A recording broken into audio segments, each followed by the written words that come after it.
Guys, I'm back to YouTube video.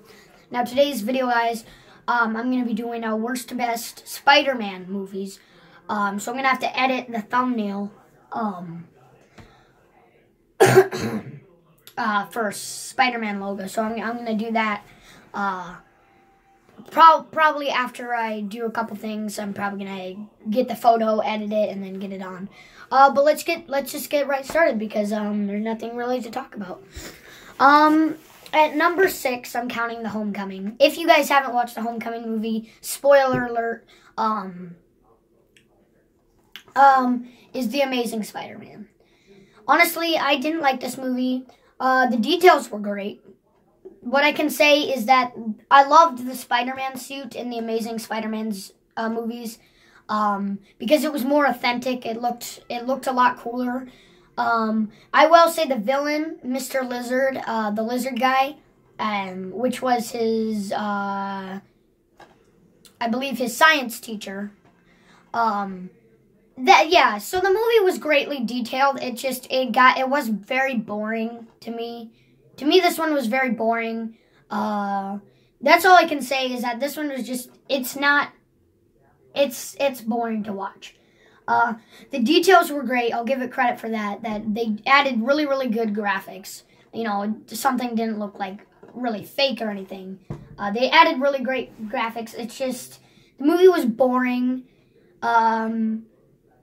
He obviously had a new girlfriend in the movie, which was Quinn, and she just didn't play good. Like, Mary Jane was just better.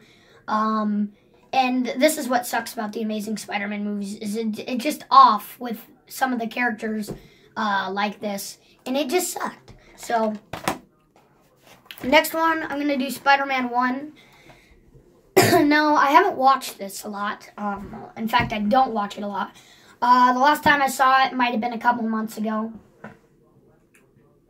But, I'll tell you, the villain was really great. The villains are always great in the movies. I'll just give credit for the Spider-Man movies. The villains are always great.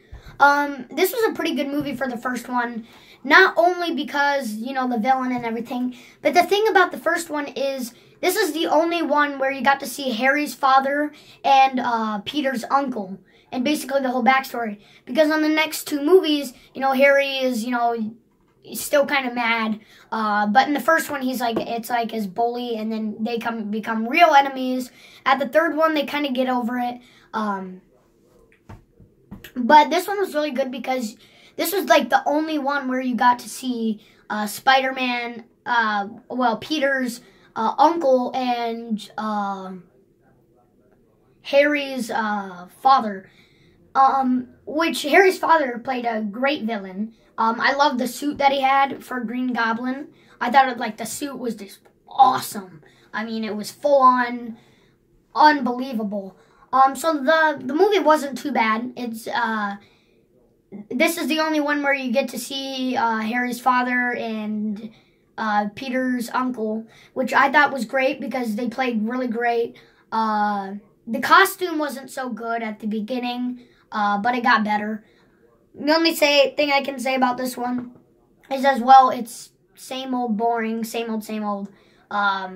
It didn't really surprise me that much. But I will say the characters that played in it were great.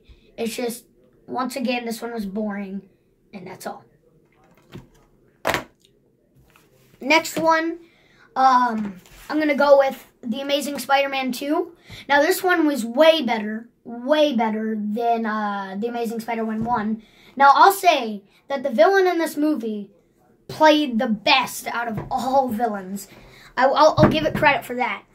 Like I said again, the girlfriend throws it off. She just didn't play well. Mary Jane played well. Then you got to see Harry. And apparently, Harry came back when in the third movie he was supposed to be dead. Like, literally, in the third one, his board spiked through this part of his chest. These two parts of his chest. And you're telling me that he survived that.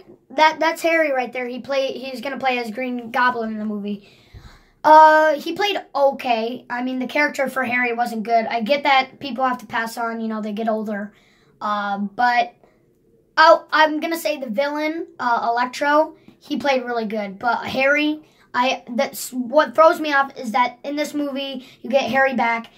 and the storyline said it was dead, but they brought the Amazing Spider-Man, and they always change it.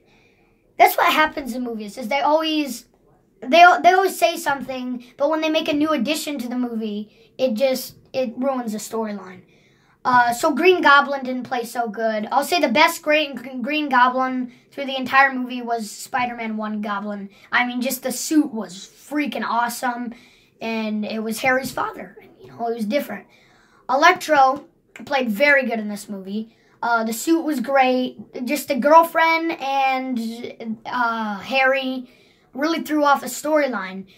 But I get that, you know, Mary Jane obviously had to break up with him because they did have a lot of problems throughout the movies. But yeah, this is mainly why this movie is set at this rank. I don't have Spider-Man Homecoming, but Spider-Man Homecoming is going to be at number 4, I believe. Yeah, Spider-Man Homecoming is going to be at number 4. This movie had a lot of humor, which I liked. The humor was great. I love that. The characters played great. The Spider-Man wasn't so bad. The suit really threw me off, except when Iron Man gave him that new suit. That suit was amazing. I loved how you got to see Iron Man in it. That was a really cool experience. Part of it was filmed. The biggest problem is that the ant looked like it was his mom.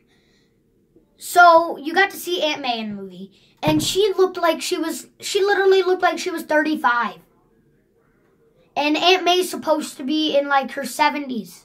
She's supposed to be old. She's not supposed to be young. And that's just the biggest problem throughout this movie, is the character. The suit that Spider-Man weared wasn't really good. But like I said again, Iron Man's a good engineer, and he made a great costume after that. In fact, you almost got to see the metal Spider-Man, but at the end of the movie, he said, no, I'm just, I'm going to quit it. But I wish they did make another Spider-Man Homecoming, because this was really good. They should make like a Spider-Man Homecoming 2, because that one was really good. I love the humor. The second suit was good. Aunt May didn't play very good. It's because she wasn't supposed to be like that. Yeah, this movie was really great. I love the humor. It's just some of the charactering, the suits. The villain was okay. I'd say this one probably had the worst villain. Because the villain was just like a normal man he just found pieces of scrap after the Avengers trashed New York. Because apparently when you watched Spider-Man Homecoming, they were still cleaning up from the Avengers in the first movie. Because they freaking trashed New York City to its greatest. And then the villain took some of the material that Loki had and used it for, weapons and stuff. I just say the villain kind of sucked in this movie. He wasn't that good. Aunt May, once again. It's just some of the characters, and Spider-Man's first suit wasn't good. I loved how Iron Man was in it. I loved the humor. Peter was pretty good. Most of the variety of the characters were good. Just some weren't very good.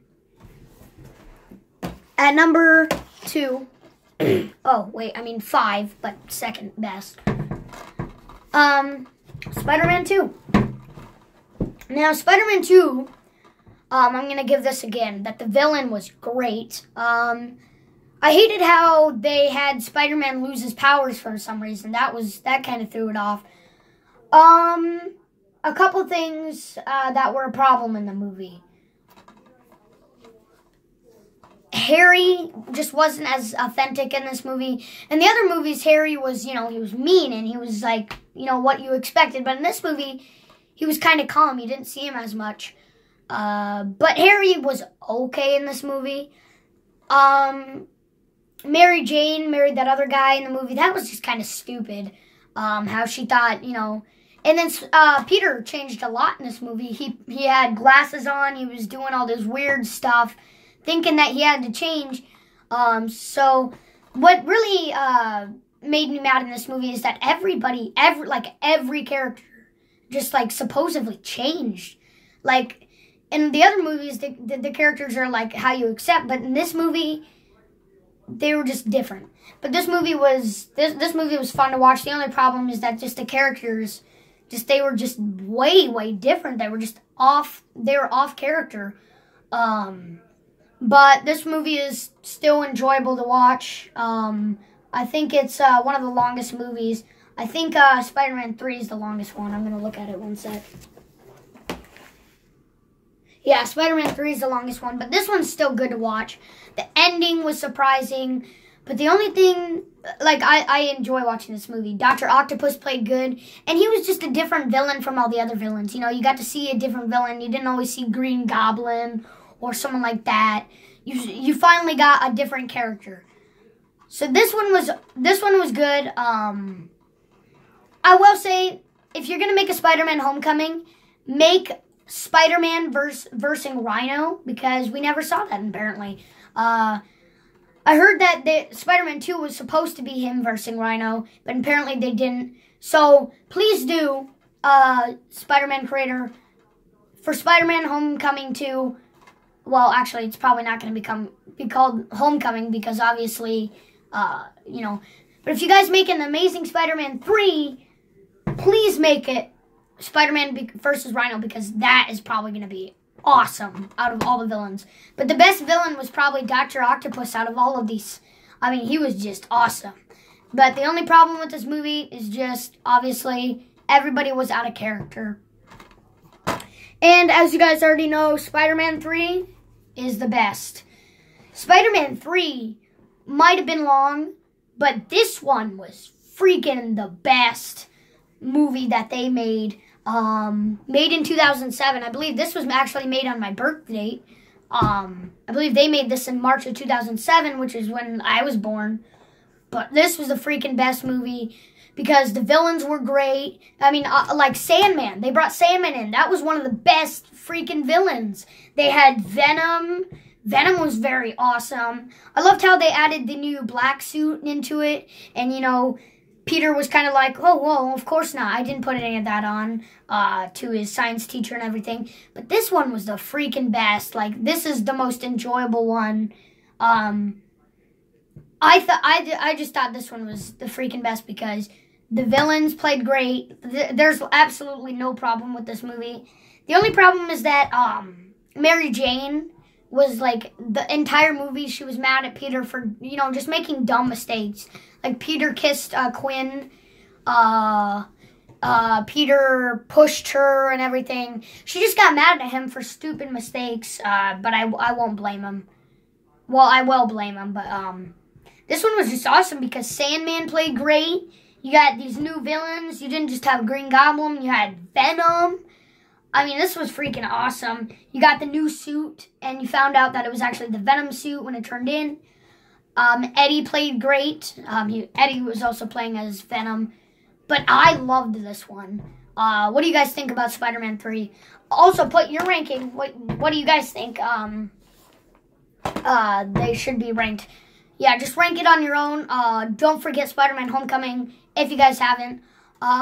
So yeah, like and subscribe, guys. That was my opinion on worst to best Spider-Man movies. So like or subscribe, guys, and we'll see you next time.